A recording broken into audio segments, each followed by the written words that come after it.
Rams return home tonight after going 2-1 in the battle for Atlantis. Before we get started on the Princeton Tigers, let's talk a little bit about this 5-game stretch we've got coming. 2 Conference USA leaders, the Ivy League leader, and then you have 2 Power 5 conference teams in Georgia Tech and Illinois. Tell me about how important this 5-game stretch is to the Rams' postseason hopes. Yeah, I mean, I talked to our guys about the implications of these games. You know, we're really in a tough stretch. We played a Big East team, an SEC team. Now we've got the Ivy League projected champion, and they look every bit of that on tape.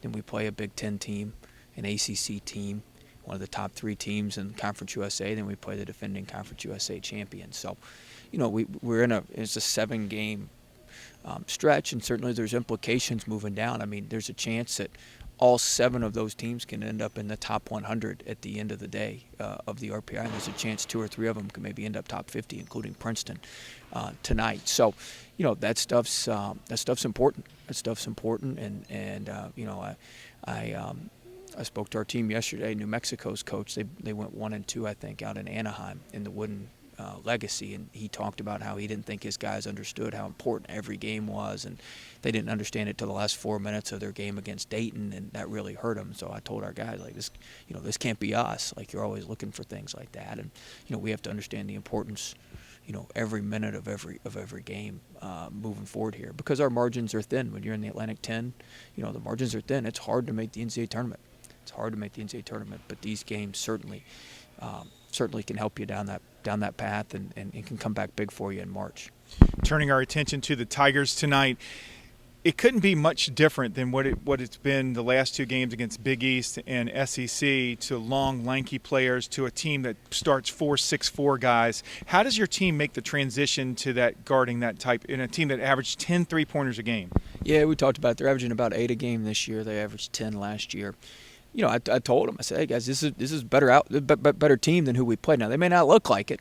Now, if you lined us up, you wouldn't. If you lined us up against a wall and lined LSU up against the wall, you'd probably take an LSU. But we have a good system. We play well together. We're tough.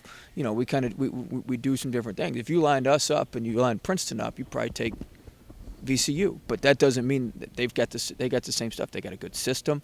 They got things that they, you know, so you can't judge it based off of looks. They're a very, very good team, just like we're a good team. But we may not look like it every day if you line up our 6'5" 4-man against their 6'10" kid. You know, but there's some advantages that you have playing 6'5". There's some advantages they have with some bigger guards. They're going to post our guards. They're going to put our guards in some tough situations, and so, you know, that's something that we haven't had to guard lately. They're going to have constant movement, constant motion, looking for layups, looking for threes. They do a great job of not taking mid-range shots.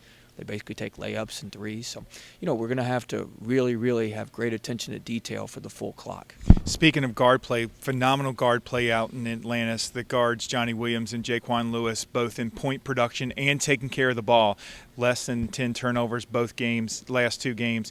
Talk about how important that's going to be to continue tonight, and how did you feel like that you made them have the transition from our first 2 games where we were a little bit maybe not placing as much value on the ball? Well, they're good players. They're good players. They just need to play more together and understand what we're doing a little bit better conceptually, offensively. So I knew they'd settle in. We did the same thing last year. It takes a little time at the beginning of the year. You're a little jittery and toss that thing around a little bit. But they're good players, and they settled in, and they've been good for us. Great. Good luck tonight, Coach.